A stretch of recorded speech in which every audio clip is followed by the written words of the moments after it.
So, isa lang naman talaga ang inadopt kong pusa and his name is Ichi. So, I had him for 2 years already. This is Orinji or Gigi.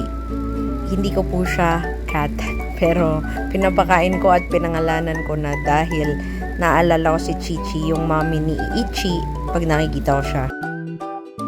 Ito naman si Ori, I did not adopt him, pero bigla na lang siyang sumulpot nung sinama siya ni Orinji sa tapat ng balay ko. Once in a blue moon, he asked for food, so I just feed him.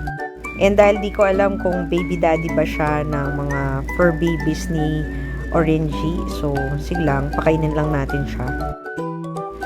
Ito naman yung Preggy stray cat na nakikikain mismo sa loob ng cage ni Orinji.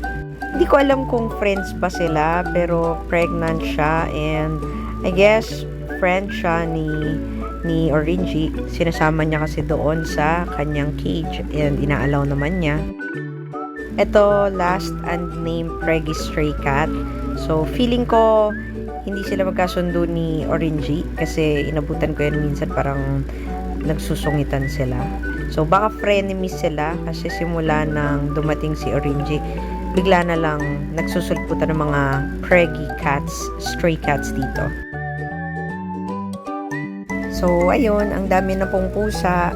Just in case po gusto nyong mag-adopt, ito pusa ko po to, yan si Ichi, no? So, yan, lagi lang natutulog sa loob ng bahay.